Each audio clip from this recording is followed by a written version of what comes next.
plano ng Diyos at Panginoong Jesus. Pangatlo,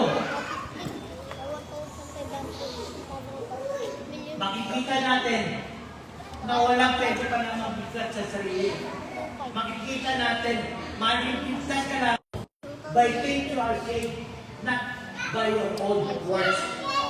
Dito sa John 16, nakita natin ang Panginoon ng Panginoon para maligtas tayo. Talaga siyang nagpakumbaba, nagpasa ng krus, tinatangkat ng mura, sakpan, batok, pagsaksak, pagpatay sa krus. Tinatangkat niya lahat yun. Kasi alam niya, tayo na maniniwala sa Kanya. Kasi hindi pwedeng ipambayad yung kabutihan namin. Yung kabutihan natin, isang karuming basura sa Kanya na Diyos.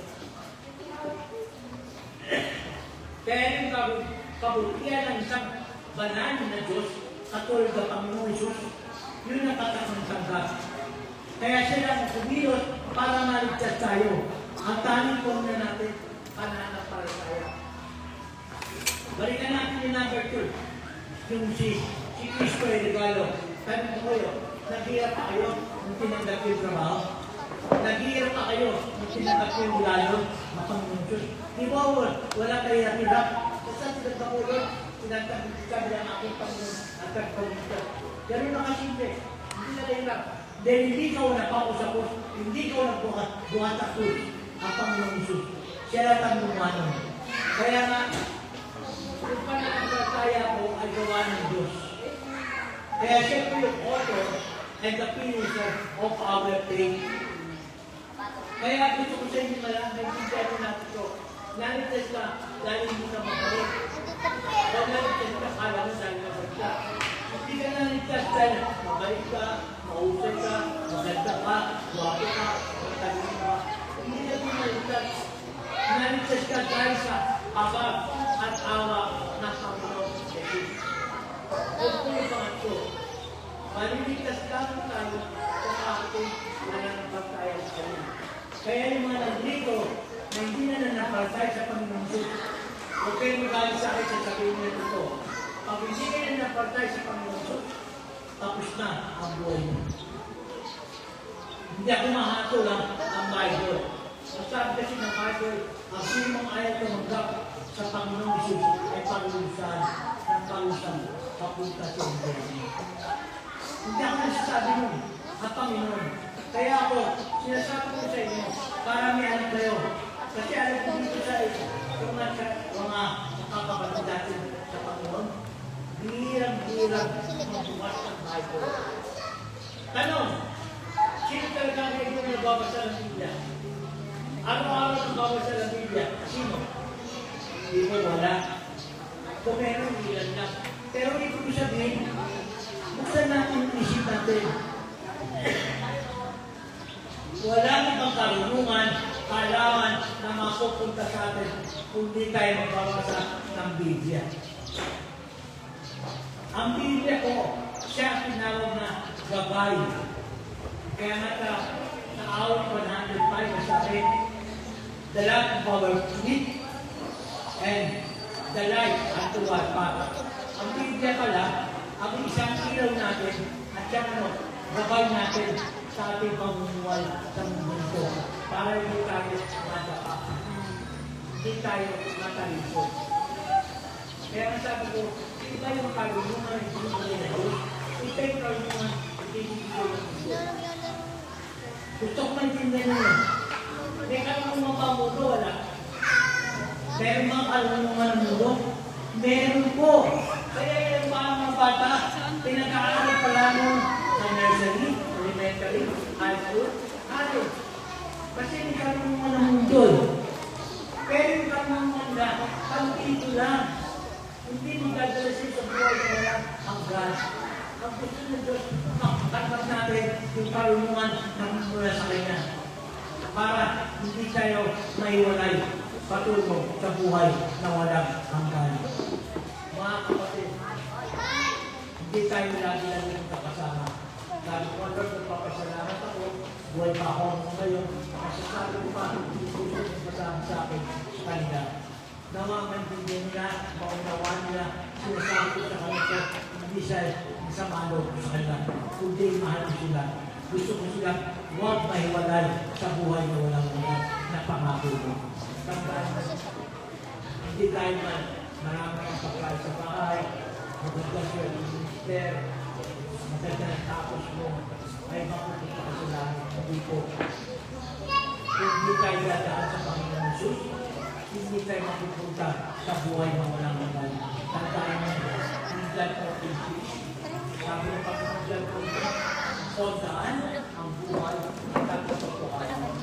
So, ibig sabihin, hindi tayo harap sa Panginoon Jesus, tatakot siya, bilang ating Panginoon Jesus, dapat tayo magpunta sa kawalan. Kahit ako magpunta sa iyo, kung hindi ako naniniwala sa Panginoon Jesus. Tandaan mo, ayoko maging makumali sa inyo. Gusto kong sabihin na katotohanan. Ngayon, doon na tayo sa pang-apat.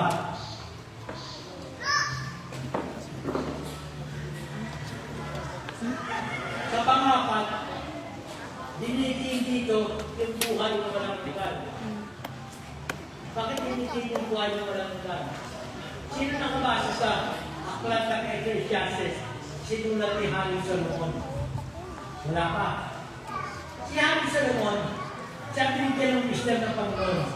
Sinulat niya Ecclesiastes, pero marami siyang parang makasisisabi niya. Ang buhay ay walang kabuluhan. Puro walang kabuluhan. Pagtatrabaho ka, kuyaman ka, dadami mahal, dadami kabuluhan, pero mamamatay mo. Sabi ni Hari Solomon, bali wala, kasi mamamatay na rin. Kaya yung buhay na walang hanggan, kinuha ng Panginoon sa atin. Para lahat ng pinaghirapan natin, para sa kanyang kalwalatian, hindi mawala, kundi makasama natin doon sa pupunta natin. Di ba? Kaya nasabi ko, mga kapatid, kinuha tayo ng Diyos. Mga kapatid, sabi ng Panginoon, magtago kayo ng yaman. Huwag dito sa lupa. Magtago kayo ng kayamanan sa langit. Na wala nakakapasok ng mga nanakaw, hindi nasisira. Kung nasaan yung puso, nandudulog ang kayamanan. Kaya mga kapatid, at tanong ito, masama mong umaman? Wala po nakalagay sa Bible naman, masama mong umaman. Ang Diyos na ang source ng para umaman ng tao. Diyos na ang may source nakalagay sa Deuteronomy. Sa Deuteronomy, pinakita doon ang nagbibigay ng kayamanan ang Diyos.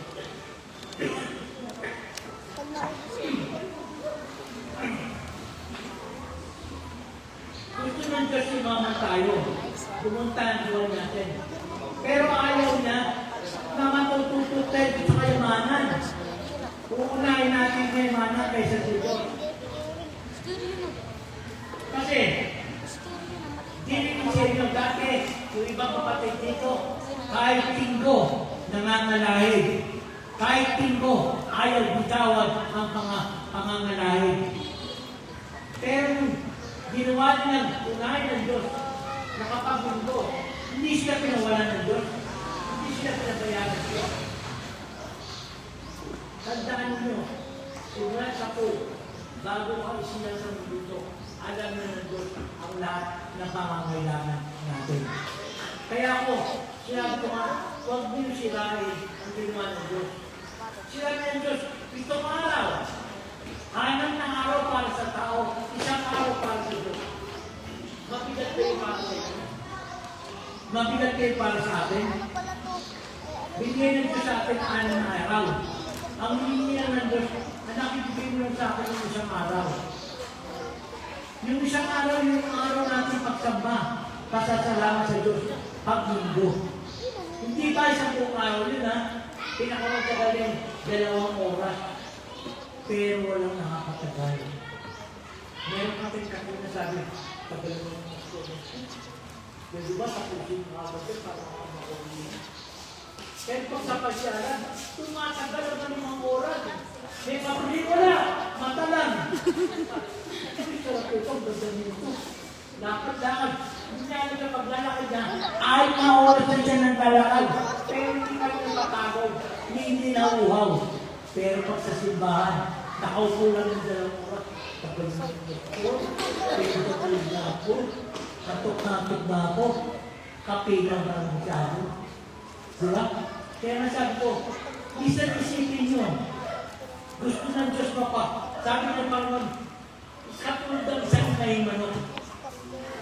Gusto niya tayo na itago sa kanyang pakpak, pero ayaw natin. Kasi bakit? May sarili tayo gusto eh. Ang gusto natin yung layaw eh. Alam mo ba yung kanta ni Pedro? Nakikita ko yan. Layaw, Pedro. Diba? Yun ang gusto niyo eh. Gusto niyo, nakisalayaw kayo. Lahat ang gagawin niyo, huwag halaman, huwag pagsasabihan. Lahat ang gagawin niyo, puro tawa sa inyo. Ayaw niyo pinagsasabihan kayo, ayaw niyo pinatama kayo. Pero pag dumating sa oras na may sakit na kayo, tinatawag mo ng Diyos, gusto niyo pagkagawa. Kaya minsan sa Lord, patawarin kami. Pag may kailangan kami sa inyo, gusto namin agad-agad. Masakit lang ang ulo namin, Panginoon. Nakasabihin ko yung sakit ang ulo ko. Lord, pagaling mo ko karamdaman ko. Gusto mo agad-agad. Pero pag kailangan ka na Panginoon sumamba sa Kanya, hindi mo mabukod sa ba. Ang nasasabi mo, wait lang, teka muna, ilagawin ba ako? Lagi may excuse pagka sa Diyos. Unawain niyo mga kapatid, ako'y nagsasalita rito na walang pagtatago. Gusto ko ako niya, maging tapat tayo para sa Diyos. Ngayon, punan tayo sa pamuli.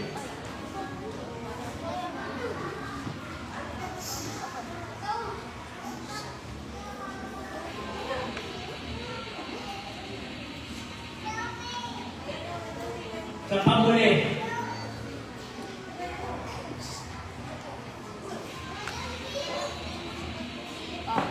Alam niyo ba, kung tatanggalin niyo ang Panginoon, bilang niyo ang Panginoon, ang tagpagkita, yung biyaya ay hindi na lalayo sa inyo. Sabihin mo, yung biyaya hindi na lalayo sa akin. Yan dapat natin ang yung iba, naghahanap buhay para habulin yung biyaya. Tayo hindi. Kung saan tayo nanonood, yung biyaya ang mahabol. Ganun ang gusto ko. Kasi, yung biyaya na yan, iwanan ko siya para sa tao. Hindi yung tao para sa biyaya. Remember ha? Yung biyaya, iwanan ko para sa tao. Hindi yung tao para sa biyaya. Nagbigay siya ng pera, hindi para ano. Yung pera para sa tao, hindi yung tao para hawakan yung pera. Hindi yung pera hahawak sa tao. Tandaan nyo na, kasi gusto ko, okay man ito sa takbo ng mundo. Iniikot tayo at inibig tayo ng kaaway para malaman natin na gusto niya magkalawin tayo dapat pagkasinala. Binibigyan ka ng kayamanan ng Diyos para ikaw ang nasiwa. Hindi ang kayamanan ang papalakan. Kaya maraming tao ngayon, kahit mayaman na, hindi na bubusog. Gusto yung mga panero yung mga kasi hinahawa ka na siya ng kayamanan niya. Hindi na siya umahawak sa kayamanan mo. Kasi kung ikaw umahawak sa kayamanan mo, magpapay na kayo. Pero pag ang kayamanan mo, siya magpapay na. Ano ka ba sa sige? Sayang naman. Hindi mo ngayon parang sayang naman. Nakulit pa ako sa nasuwa ko na. Sayang naman. Ito na rin ang bibigay mo. Sayang. Nangihinayan ka sa bawat kailangan mo. Hindi mo alam, iba yung bigyan ka natin na biyaya na hindi mo maakot. Yung biyaya ang maakot. Ito po ka. Yan po yung iba na yan. Tatapusin ka, sinanay mo siya. Kaya gusto ko yung yung bagay yung sinanay mo. Tutugan siya.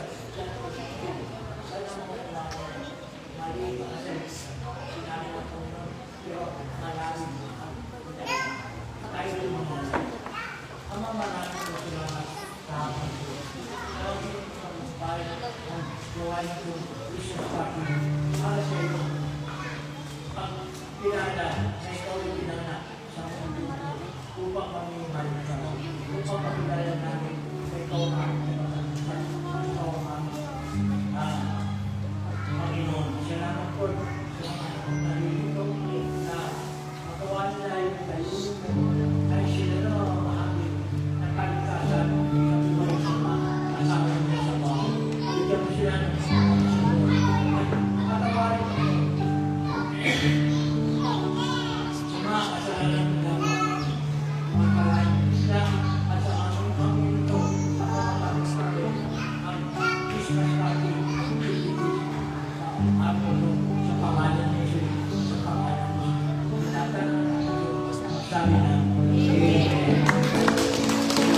Ayan. Tayo yung maglalaro. Naunahin muna natin ang bata. Okay lang ba sa matatanda? Ha? Okay lang sa matatanda na mawalang bata? Of course! Ha? Okay lang. Sige. Sa mga bata, di ba gusto nyo maglaro? Bag! O, maglalaro tayo ngayon. Magdala kayo ng tigil-isang upuan dito sa unahan. Mga bata, sige. Magdala kayo ng isang upuan. Ayan. Hindi tayo mag-i-stop dance, ha? Kailangan ka lang. Ayen! Ayen! Ito ang bang gusto natin. Ano na kayo? Ay, bata ka pa ba?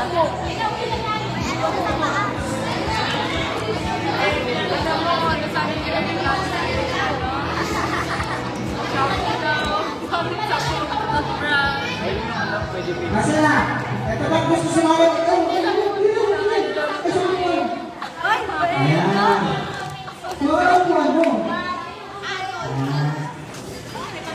Ngayon, ilalaroin po natin, patagalan ng upo.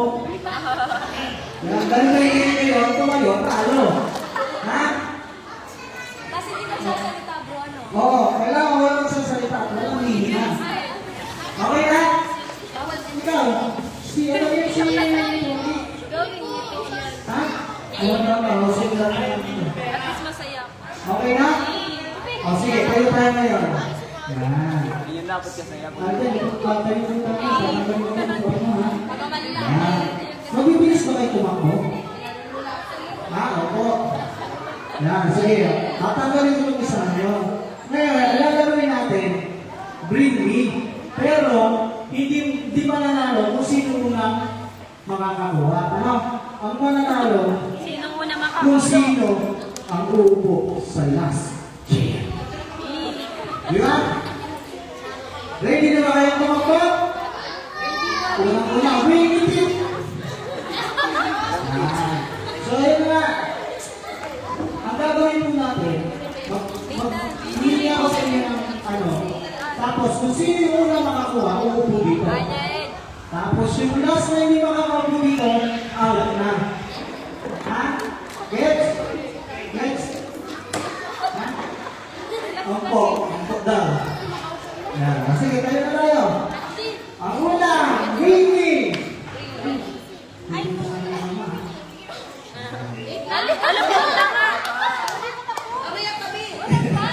Ang una pa. Alam mo, Go.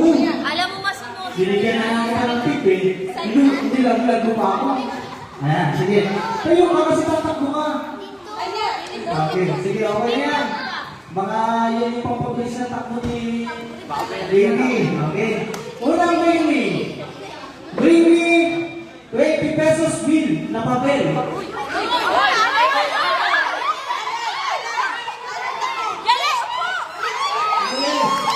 Isa lang ang nakakap dito ha. Isa lang ang nakakap dito. Sige, yung nakakap dito.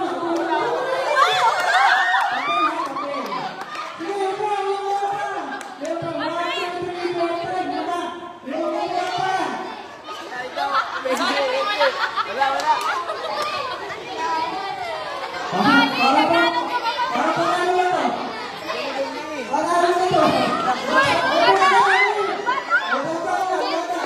Meron yan, Chris! Ringoy!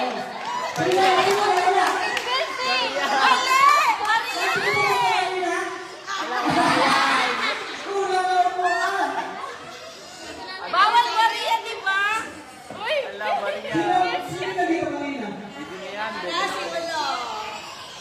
Ang dalawa.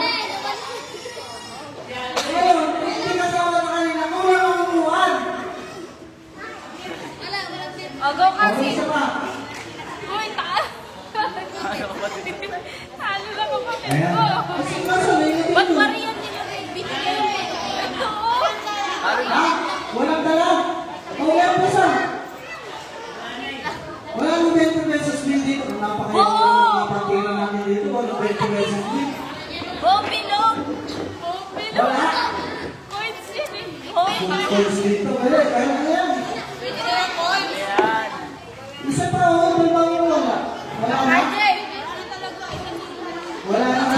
20 pesos? Okay, sige. Wala out na yung dalawa. Sige, tayo ulit kayo. Tayo ulit kayo. Sige na lang kayo. 1, 2, 3, 4, 5. So, dapat apat na lang yung buwan nyo. Apat lang. Kailan? Kailan? Hindi nakakuha ng 20 yan. Dapat di nila binalik. Kasi balik ko na yan. Yeah, okay. Next. Bring me. Bring me. White socks. Puting medyas. Puting medyas. May apat na kumahan. Puting medyas.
Kita ba?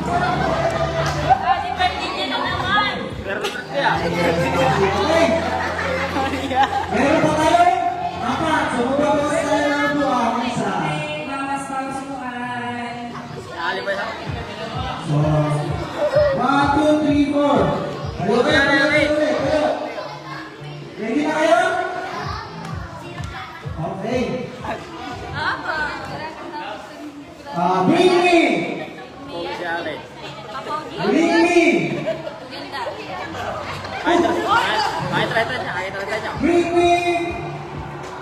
White na buhok, puting buhok.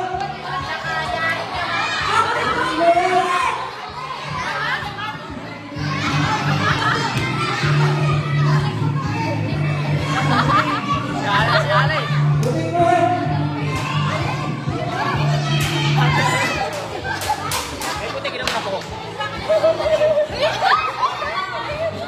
Oh, terpakai tadi berdoa.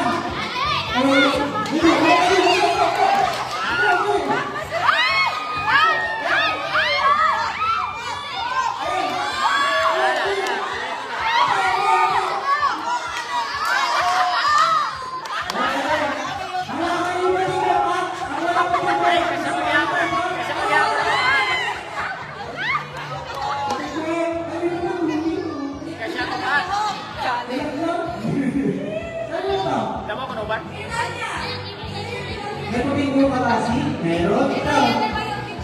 Wala. Wala? Ikaw? Sa'yo? Meron? Ikaw? Ano siya? Wala! Apo niya daw po. Ayaw niya daw. Ayaw niya daw po.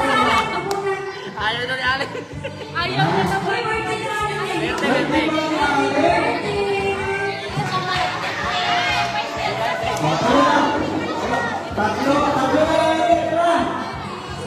Okay. Tatlo na lang. Sasabi ba tayo niya? Sis! Ay, ate, isa pa. Sis, ano pa? Sige. Bring me! Ready na kayo? Ikaw, te. Sanda na kayo? Okay. Mag-isa ko ako. May mga naiwan kami logo dito. Bring me one balloon! Puting balloon!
Dilaw, kulay dilaw. Kami na kayo yan? Kami yung ginawa yan? English lang. Kami yung ginawa? Isunod ko na yan. Yan yung preview ko. Kaya mas good. Ay, ano ka sa... Yun yung ano yung preview mo. Kaya good yung pinas ko. Franciara. Okay. Si Hara na ano? Winner. Hara. Para sa akin?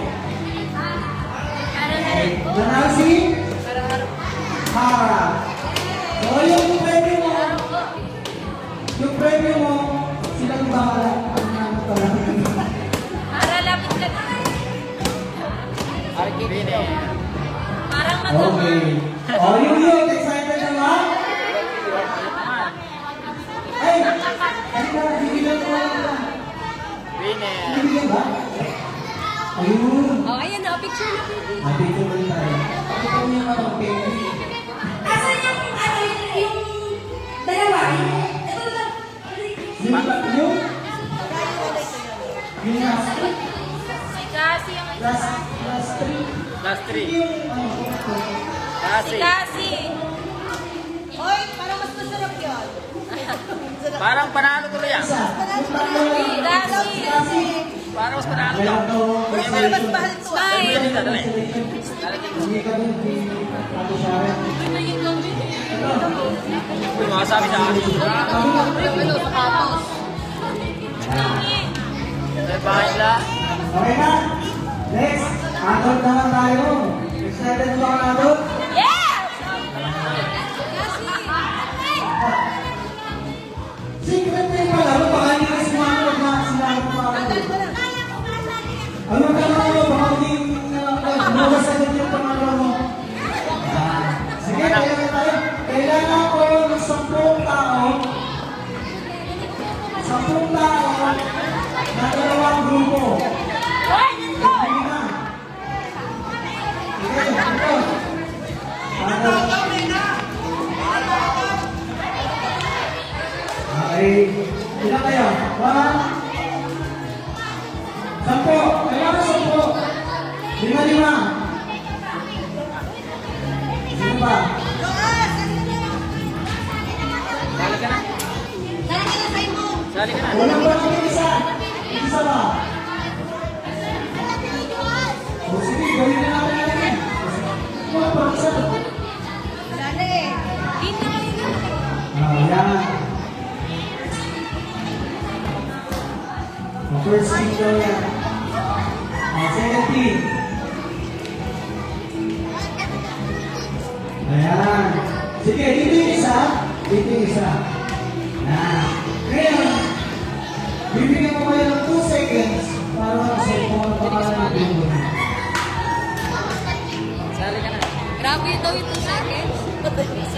2, 1. Okay. Kay batak pa. Balik sila. Ano pangalan ng grupo niyo? Good hunting. Teka. What?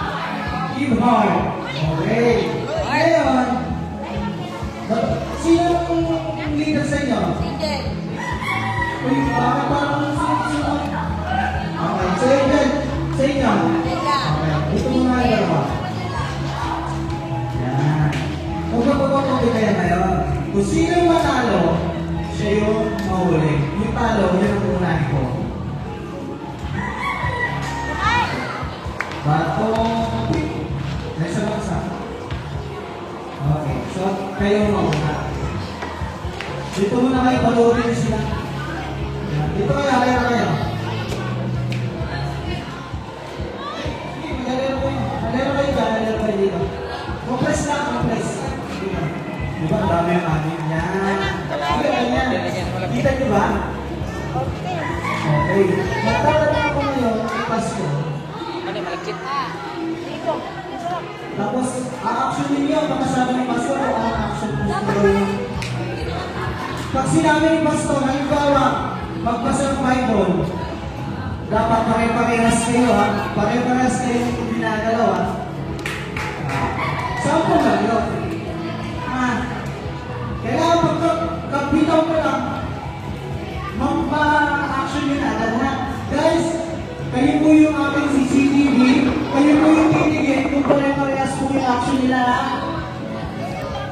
Okay. Okay. Unang action gagawin nyo, Pastor.